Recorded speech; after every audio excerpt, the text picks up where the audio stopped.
अस्सलामु अलैकुम। मैं हूँ अरसलान इकबाल और आप सबका इकबाल फैमिली में फिर से खुशामदीद है। आज मैं आपको एक ऐसे वाक़या के बारे में सुनाने जा रहा हूँ जो हम सबको मुश्किलात का सामना करते हुए उम्मीद और हिम्मत से काम लेने का पैगाम देता है। यह वाक़या हज़रत बिलाल इब्न रबाह रज़ी अल्लाह अन्हो की ज़िंदगी से है, जो अपनी सब्र, सबत और अल्लाह की राह में वफ़ादारी के लिए मशहूर थे। हज़रत बिलाल इब्न रबाह रज़ी अल्लाह अन्हो एक गरीब और गुलाम थे। उनका रंग भी काफ़ी काला था, लेकिन उन्होंने अपनी तकदीर को कभी भी अपना दुश्मन नहीं समझा। इस्लाम की दावत ने उनकी ज़िंदगी बदल दी। उनके लिए सबसे बड़ी बात यह थी कि अल्लाह की राह में अपना सब कुछ कुर्बान करना।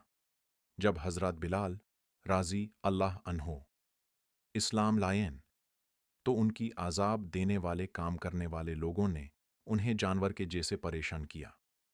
उन्हें रात भर गरम रेत पर डाल दिया जाता और उनके ऊपर पत्थर रख दिए जाते। लेकिन हज़रत बिलाल राज़ी अल्लाह अन्हो ने कभी भी अपना ईमान नहीं छोड़ा। उन्होंने बस एक ही लफ्ज़ कहा, अहाद, अहाद, अल्लाह एक है। यह उनका ईमान था जो उन्हें हर मुश्किल से लड़ने की ताकत देता था।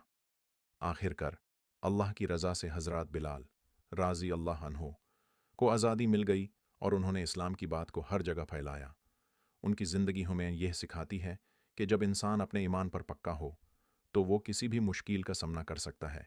अगर हज़रत बिलाल राज़ी अल्लाह अन्हो जैसे गरीब और दबे हुए इंसान अल्लाह पर यकीन रखता है, तो हम सब के लिए यह मिसाल है कि मुश्किलात के सामने कभी भी अपने हिम्मत को न छोड़ें।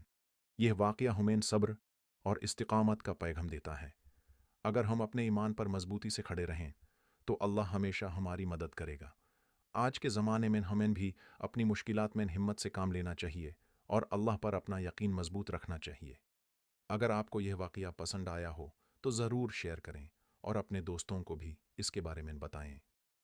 अगर आपको यह वीडियो पसंद आई हो, तो प्लीज़ लाइक करें, शेयर करें और कमेंट्स में अपनी राय दें।